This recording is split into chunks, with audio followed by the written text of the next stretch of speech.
த்ரிஷா அவர்களோடு விஜய் கல்யாணத்துக்கு போனதை பற்றி தான் சோஷியல் மீடியாவுக்குள்ள பரபரப்பாக போயிட்டு இருக்க ஒரு டாபிக்.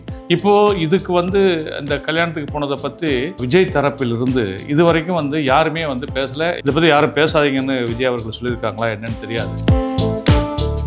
அந்த விஷயம் மக்கள் மத்தியில், அதாவது பொதுஜன மக்கள் மத்தியிலையும் அவரை ஃபாலோ பண்ணவங்க மத்தியிலையும் ஒரு அதிர்வலை ஏற்படுச்சிங்கிறது பிள்ளையார் பிடிக்க குரங்கா புனிஞ்சதுன்ற கதை மாதிரி. அவர் எதையோ நினைச்சு பண்ண அது எனக்கு தெரிஞ்சு அது எதிர்வினை ஆயிடுச்சு அப்படின்னு தான் நான் சொல்லுவேன். அவர் என்ன சொல்ல விரும்பினார்னா, நான் கட்சி சார்ந்தாக சினிமா சார்ந்தும் என்னுடைய தோழியாக நண்பியாக வச்சு கூட்டு வந்திருக்கின்றதை இன்டெரக்டாக பறைசாற்றிருக்கார். பட் பொதுவாக கவனித்து பார்க்கும்போது ஒன்று மட்டும் தெரிஞ்சது எனக்கு விஜய் அவர்கள் சில இடங்களில் எம்ஜிஆர் அவர்களுடைய அவர் எந்த ஒரு ரூட்டை ஃபாலோ பண்ணாரோ அதைத்தான் இவர் ஃபாலோ பண்ணுறாரு. ஒரு கவிதை ஒன்று எனக்கு ஞாபகத்துக்கு வருது. எடுத்து வைத்த 1000 அடிகள் ஒழுங்காய் இருந்தன, ஒரு அடி தப்பியது, காலில் சேரு மனதில் பாரம். கிளாப் ரெடி நேயர்களுக்கு வணக்கம். இன்றைக்கி பேச போகிற டாபிக் பார்த்திங்கன்னா கொஞ்சம் நம்ம சேனலில் இது வரைக்கும் பேசாத ஒரு விஷயம் அப்படின்னு தான் நான் சொல்லுவேன். ஏன்னா சமீபத்தில் பார்த்திங்கன்னா த்ரிஷா அவர்களோடு விஜய் கல்யாணத்துக்கு போனதை பற்றி தான் சோஷியல் மீடியாவுக்குள்ள பரபரப்பாக போயிட்டுருக்க ஒரு டாபிக். இதனுடைய தொடர்ச்சியாக சமுத்திரகனி அவர்கள் டைரக்டர் பாலாவோடையும் இன்னொரு டைரக்டருடைய நின்று உதயகுமார் அவரு கூட நின்று பேசக்கூடிய விஷயத்தில் அவர் இந்த மேரேஜுக்கு போனதை பற்றி பேசினதும், பார்த்திபன் அவர்கள் ஒரு மேடையில் நகைச்சுவையாக குறிப்பிட்டேன், அது த்ரிஷா அவர்களை காயப்படுத்தி விட்டுச்சின்னு.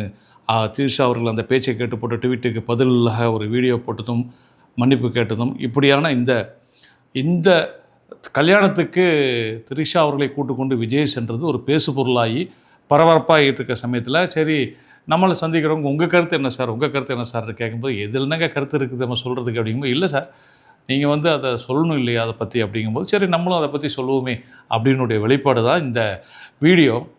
அதாவது அதை பற்றி பேசுகிறதுக்கு முன்னாடி ஒரு விஷயத்தை நம்ம இது பண்ணணும். இப்போது இதுக்கு இந்த கல்யாணத்துக்கு போனதை பற்றி விஜய் தரப்பில் இருந்து இது வரைக்கும் யாருமே பேசலை. எக்ஸப்ட் திரு ஆதவ அர்ஜுனா அவர்கள் ஒரு மீட்டிங்கில் அதை பற்றி ஏதோ கொஞ்சமாக பேசிட்டு தவிர வேறு யாரும் அதுக்கு எதிர்வினை ஆற்றலை. அவர் சைட்லேருந்து பல பேச்சாளர்கள் இருக்கிறாங்க, அவர்களும் அதை பற்றி ஒரு வீடியோவோ இல்லை ஒரு கருத்தோ வெளியிடலை. ஒருவேளை இதை பற்றி யாரும் பேசாதீங்கன்னு விஜய் அவர்கள் சொல்லியிருக்காங்களா என்னன்னு தெரியாது. பட் பொதுவாக கவனித்து பார்க்கும்போது ஒன்று மட்டும் தெரிஞ்சது எனக்கு விஜய் அவர்கள் சில இடங்களில் எம்ஜிஆர் அவர்களுடைய பொலிட்டிக்கல் ரூட் அப்படின்னு சொல்லுவாங்க இல்லையா, அதாவது அவர் என்ன சினிமாவில் அரசியலுக்கு வந்தப்போ அவர் எந்த ஒரு ரூட்டை ஃபாலோ பண்ணாரோ அதைத்தான் இவர் ஃபாலோ பண்ணுறாரு அப்படிங்கிறது கொஞ்சம் பட்டவர்த்தமாகவே நிறைய பேருக்கு தெரிஞ்சது. ஆனால் முக்கியமான ஒரு விஷயம் என்ன அப்படின்னா, எம்ஜிஆர் அவர்கள் சினிமாவிலேருந்து அரசியலுக்கு வரும்போது, அதாவது ஆல்ரெடி அவர் அரசியல் இருந்தார், ஆனால் தனியாக கட்சி ஆரம்பிக்கும் போது அவர் அதிமுக என்ற கட்சி ஆரம்பிக்கும்போது அவர் சில பேர்களை கூட வச்சுக்கிட்டார், அவருடைய சினிமா அபிமானிகள்னு. உதாரணமாக சொல்கிற ஐஸ்வர்யவேலன், அவர் எம்எல்ஏ கூட ஆனார். அதுக்கப்புறம் கவர்ச்சி வில்லன் கே கண்ணன், தேங்காய் சீனிவாசன், இப்படி நம்ம ஒரு குறிப்பிட்டவரில் ஒரு 10 பேர் லிஸ்ட் எடுக்கலாம் வச்சுக்கோங்க. இவங்க சினிமாவில் அவருடைய விசுவாசியில் இருந்த, அவர் மேலே அதிக அபிமானம் கொண்ட நடிகர்களை தன் கட்சியில் வச்சுக்கிட்டாரு.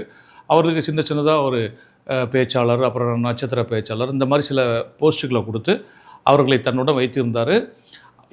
தலைவர் இப்போ எம்ஜிஆர் அவர்களை பற்றி ஏதாவது பேசினா அடுத்த ஒரு பொதுக்கூட்ட மேடையிலையோ இல்லை பொதுவாக ஒரு மேடை அமைக்கப்பட்டு அதில் அதற்கான விளக்கத்தை ஒரு பேச்சாக அவங்க கொடுத்துக்கிட்டு இருந்தாங்க. பத்திரிகைகள் அறிக்கையாகவும் கொடுத்துக்கிட்டு இருந்தாங்க. விஜயகுமார் அவர்கள் கூட அதிமுகவில் சேர்ந்து அவர்கள் பயங்கரமாக படத்தில் கூட அவருடைய படங்களில் அண்ணா நீங்கள் நினச்சபடி நடந்து இருக்குது, புரட்சி தலைவர் கையில் நாடு இருக்குது அப்படின்லாம் ஒரு படத்தில் அவர் பாட்டு பாடுற மாதிரி காட்சிகள்லாம் வச்சுருந்தாங்க.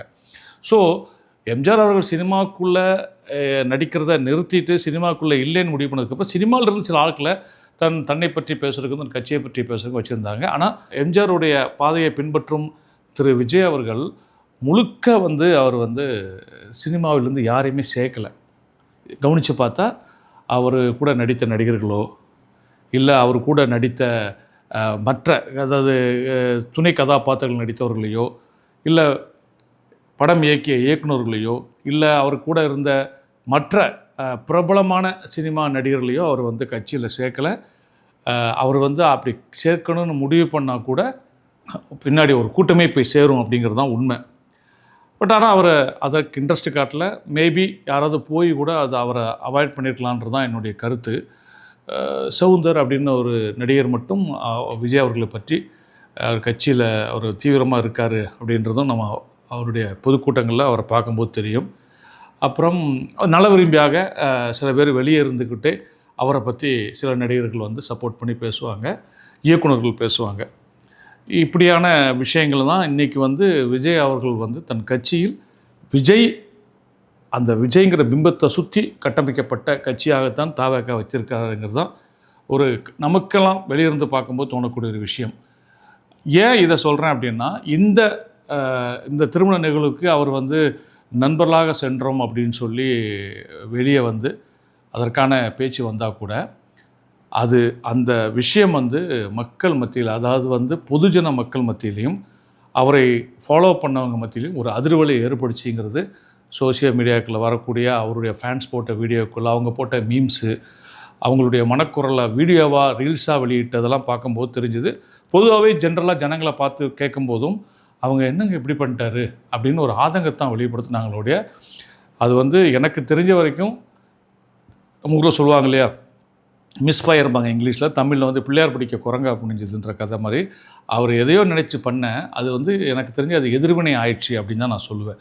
அது வந்து அவருக்கு வந்து பெண்கள் மத்தியில் வந்து நிச்சயமாக ஏற்பட்ட ஒரு சின்ன ஒரு ஒரு ஒரு ஒரு நல்மதிப்பை கொஞ்சம் இறக்கியிருக்கு. நாட் ஃபுல்லாக இறக்கலை.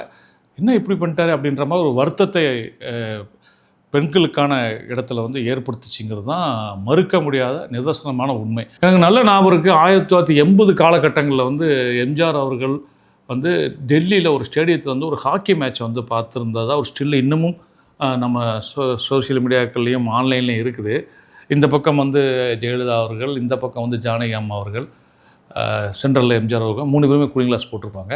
அவர் ஒரு ஹாக்கி மேட்ச் பார்த்துக்கிட்டு இருப்பார். இந்த ஸ்டில்லு எடுத்து பிரபலமாக ஆச்சு அப்போவே. ஏன்னா தன்னையும் ஜெயலலிதா அவர்களையும் இணைத்து அரசியல் எதிரிகள் பேசிக்கிட்டு இருக்கிற பேச்சுக்கு ஒரு முற்றுப்புள்ளி வைக்கிறதுக்காக இப்படி எம்ஜிஆர் அவர்கள் போய் அந்த ஹாக்கி மேட்சை போய் பார்த்தாரு அப்படிங்கிறது வந்து ஒரு பிரபலமாக அன்றைக்கி பேசிக்கிட்டு இருந்தாங்க. எனக்கு அப்படியே ஒரு சின்ன லேயராக தான் ஞாபகத்தில் இருக்குது. அப்போ வந்து என்னென்னா, இவர் தனியாக போயிருந்தால் அது வேறு மாதிரி பேசியிருப்பாங்க.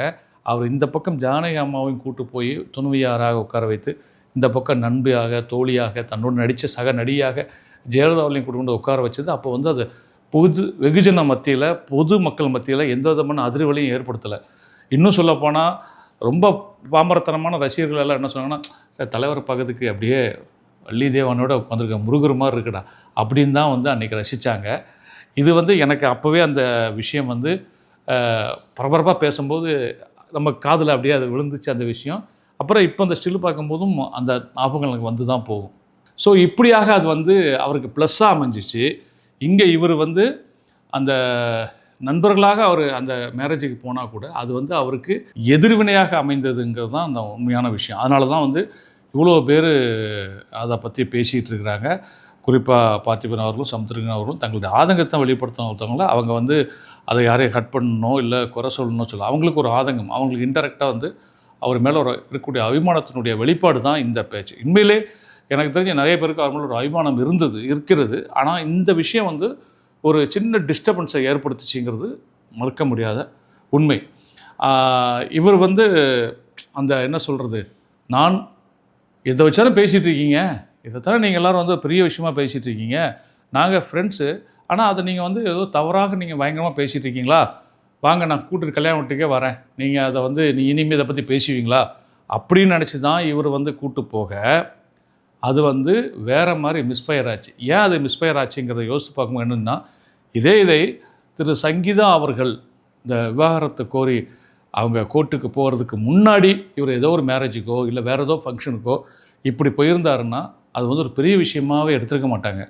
பார்த்தியா வந்திருக்காரு அப்படின்ட்டு அதை பேசிட்டு அப்படியே விட்டுருவாங்க. அது ஒரு பெரிய விஷயமா இருக்காது. அப்படியே ஒருவேளை பேசினா கூட அதான் அவர் கூப்பிட்டு போகிறார்ல அப்புறம் என்ன அப்படின்னு ஒரு விஷயமா போயிடும். இது என்ன ஆகி போச்சுன்னா, இவங்க அந்த விவாகரத்து கோரி வழக்கு தொடுத்ததுக்கு பிறகு இவர் கூட்டு போனது, அப்போ இவர் வந்து அவங்க போனதுக்காக இப்படி வந்து காமிக்கிறாரா, யாருக்கு காமிக்கிறாரு? அப்போ வந்து அவங்க மிஸ்ஸஸ்க்கு நான் அப்படி தான் இருப்பேன்னு சொல்கிறாரான்னு சொல்லி பெண்கள் மத்தியில் சலசலப்பையும் அதிருப்தியும் ஏற்படுத்திடுச்சு அந்த ஃபங்க்ஷன் போனது.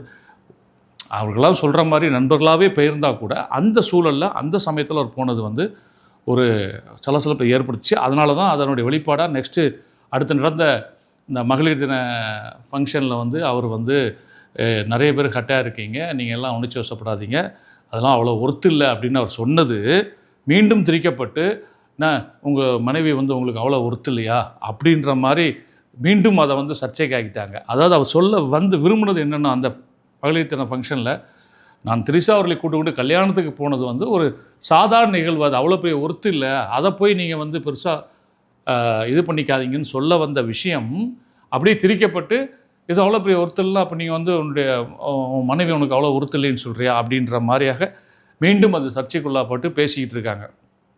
பொதுவாகவே விஜய் அவர்கள் மட்டும் இல்லை, நீங்கள் சாதாரணமாக யோசித்து பார்த்தீங்கன்னா யாராக இருந்தாலுமே இப்படி ஒரு கிசுகிசுப்பு அந்த மாதிரி ஒரு காசிப் கிளம்புறப்ப என்ன பண்ணுவாங்கன்னா, சம்மந்தப்பட்டவரோட பேசுவதையோ, சம்மந்தப்பட்டவரோட பொதுவெளிக்கு போகிறதையோ, சம்மந்தப்பட்டவரோட இன்னும் சொல்லப்போனால் எந்த விதமான கான்டாக்ட் இல்லாமல் ஒதுங்கி இருக்கிறது தான் விரும்புவாங்க பொது வெளியில் இருக்கிறவங்க. இவர் அதே மீறி அந்த ஃபங்க்ஷனுக்கு போனது என்னென்னா, தன்னுடைய அரசியல் எதிரிகள் இதை வச்சு தான் நீங்கள் அரசியல் பேசிகிட்டு இருக்கீங்க, நான் வந்துட்டு போகிறேன், இது என்ன பெரிய விஷயமா எடுத்துக்கிங்கன்னு நினச்சி தான் இவர் கூட்டு போயிருக்கிறாரு. ஆனால் அது எங்கே கனெக்ட் பண்ணிட்டாங்கன்னா, அவங்க சங்கீதா அவர்கள் வந்து வழக்கு தொடுத்ததையும் அதற்கு எதிர்வினை ஆற்றுறதுக்கு தான் இவர் கூட்டு போயிட்டாருன்னு சொல்லி அவங்க இது பண்ணிட்டாங்க. இது வந்து எனக்கு தெரிஞ்சு விஜய் அவர்களை எதிர்பார்த்துருக்க மாட்டார், இப்படி ஒரு விஷயம் மிஸ்ஃபயர் ஆகும்னு எதிர்பார்த்துருக்க மாட்டார். எது எப்படி இருந்தாலும் நாம் ஒரு நடிகராக விஜய் அவர்களை பார்த்ததுக்கும் அரசியல்வாதியாக பார்த்ததுக்கும் 2 வித்தியாசம் இருக்குது பொதுமக்கள் மத்தியில். என்ன வித்தியாசம் அப்படின்னா, நம்பர் 1 ஒரு மாற்று சக்தி உருவாயிருக்குதுன்றதும், 2வது இவர் வந்து இவருடைய மேடைகளில் பேசும்போது எனக்கு வந்து பணத்தின் மீது குறி கிடையாது, நிச்சயமாக ஊழலுக்கு நான் வந்து துணை நிற்க மாட்டேங்கிறதும், இவருடைய ஸ்பீச்சும் வந்து இவரை வந்து ஒரு மாசற்ற ஒரு ஒப்பற்ற ஒரு மாற்று சக்தியாக அவரை பார்த்துக்கிட்டு இருக்கிற சமயத்தில் இப்படி ஒரு நிகழ்வுக்கு போனது பெண்கள் மத்தியில் என்ன இவருக்கு வந்து இதுவே கிடையாதா, ஒரு சப நாகரிகமோ இல்லை வந்து பொதுமக்கள் மத்தியில் இப்படி பேசுவாங்கன்னு இல்லையா, ஓவர் கான்ஃபிடென்ட்டில் இருக்கிறாரா அப்படின்ற மாதிரியான எண்ணங்களை தான் ஏற்படுத்துச்சு. ஆனாலும் மக்கள் அவர் மீது இன்னும் ஒரு நம்பிக்கையை வைத்து கொண்டு தான் இருக்கிறார்கள். இப்போது வந்து இன்றைக்கி இருக்கிற யங்ஸ்டர்ஸ் வந்து பார்த்திங்கன்னா உமன் எம்பவர்மெண்ட்டு, அப்புறம் வந்து பெண் உரிமையை பற்றியான விழிப்புணர்வு, அப்புறம் பெண்களுக்கான ஒரு இடம் எல்லா இடத்துலையும் வேணும்னு கேட்குறது, ஆணும் பெண்ணும் சமம் அப்படிங்கிறது, இவருக்கு இருக்கிற அதே ரைட்ஸ் பெண்ணுக்கும் இருக்குது, ஆணுக்கு இருக்கிற ரைட்ஸ் பெண்ணுக்கு இருக்குது, பெண்ணுக்கு இருக்கிற பெண்ணுன்றதால பின் திங்கிலாம் வைக்க முடியாது அப்படின்ற மாதிரியான ஒரு சமதர்மம்ங்கிறது வந்து இன்றைக்கி வந்து யங்ஸ்டர்ஸ் மத்தியில் தீவிரமாக இருக்குது. அப்படி இருக்கும் பட்சத்தில் அந்த யங்ஸ்டர்ஸ் வந்து இந்த மாதிரி விஷயங்களுக்கு வந்து அக்செப்ட் பண்ணிக்க மாட்டாங்க. ஸோ வந்து இனி வந்து ஒரு கவிதை ஒன்று எனக்கு ஞாபகத்துக்கு வருது. எடுத்து வைத்த 1000 அடிகள் ஒழுங்காய் இருந்தன, ஒரு அடி தப்பியது, காலில் சேறு மனதில் பாரம். அப்படின்னா என்ன அர்த்தம்னா, சும்மா உங்களுக்கு புரியுதுக்காக எளிமையாக சொல்கிறேன். ஒருத்தன் வந்து அப்படி ஒரு ஒரு பாத்தில் நடந்துக்கிட்டு இருக்கான், கவனமாக ஒரு அடி வச்சு நடந்துக்கிட்டு இருக்கான். அவன் எடுத்து வச்ச 1000 அடிகள் ஒழுங்காக வச்சுருக்காப்புல, ஒரு அடி ஸ்லிப்பாகி கால் வந்து கீழே ஃபுல்லாக சேராக இருந்திருக்கு. ஸோ காலில் சேறு பட்டுடுச்சு. பட்ட உடனே என்ன ஆகி போயிடுச்சுன்னா, ஐயோ இவ்வளோ நேரம் ஒழுங்காக வந்தோம்டா, ஒரு ஸ்டெப்ஸு காலில் சேறு பட்டுடுச்சின்னு ஃபீல் ஆச்சான். அதுக்கு தான் அந்த கவிதை எனக்கு ரொம்ப பிடிச்ச கவிதை. ஸோ எடுத்து வைத்த 1000 அடிகள் ஒரு அடிகள் தப்பியது, காலில் சேறு மனதில் பாரம் அப்படின்ற கவிதை சொல்கிற அந்த அர்த்தத்தை மாதிரி இதுவரைக்கும் மிக அழகாக சிறப்பாக விஜய் அவர்கள் வந்து தன்னுடைய அரசியல் பயணத்தை நல்லா நடத்தி கொண்டு வந்தார். இப்போது அவர் கல்யாணத்துக்கு போனது அவர் எடுத்த டிசிஷனா, இல்லை யாராவது ஒருத்தர் இப்படி போங்க சார், அப்போ தான் அந்த மாதிரி பேசுகிறவங்களாம் வந்து ஆஃப் ஆவாங்க அப்படின்னு அவருக்கு சொல்லிக் கொடுத்த ஐடியாவாங்கிறது எனக்கு தெரியல. பட் எதுவாக இருந்தாலும் இதை மாதிரி பொது நிகழ்ச்சிக்கு போகும்போது விஜயா மட்டுமே போனால் அதற்கான சிறப்பும் அதற்கான மதிப்பும், அவருடைய போட்டிருக்க காஸ்டியூம், அவர் சிம்பிளாக வந்தாங்கன்னா எவ்வளோ சிம்பிளாக வராருன்றதும், அவர் கோட் ஷூட் வந்தால் கோட் ஷூட்டில் எப்படி நல்லா இருக்காரு பாருங்கன்றதும், அவருடைய சின்ன ஆசைகளும் ரசிக்கப்படக்கூடிய இந்த சூழலில் அவர் மிக கவனமாக தன்னுடைய அரசியல் பயணத்தை இன்னும் தொடர வேண்டுங்கிறது அவருடைய ஒரு ரசிகனாக, அவருடைய ஒரு நலம் விரும்பியாக, அவர் வேறு அன்பு செலுத்தும் ஒரு நண்பனாக, அவர் வைத்து படம் இயக்கிய ஒரு இயக்குனராக, அவருடைய அரசியல் பயணத்தை கூர்ந்து கவனித்து வரும் ஒரு பார்வையாளனாக என்னுடைய வேண்டுகோள் இதுதான். அதாவது அவர் செய்தது ரைட்டா தப்பா அப்படிங்கிறத பற்றி நான் ஆர்கியூ பண்ண விரும்பல.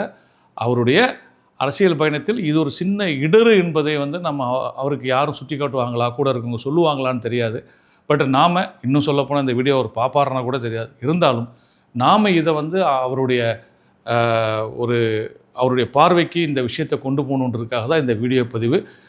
நான் இதை சொல்லியிருக்கிற விஷயம் எல்லாமே விஜய் அவர்களுடைய அந்த இமேஜுக்கு சிறிதும் பங்கம் வந்துடக்கூடாது அப்படின்றதுக்காக நான் என்னுடைய கருத்துக்களை இதில் பதிவு செஞ்சுருக்கேன். மீண்டும் ஒரு நல்ல வீடியோ உங்களை சந்திக்கும் வரை உங்களது விடைபெற்றுக் கொள்வது உங்கள் அன்பு ஏ. வெங்கடேஷ்.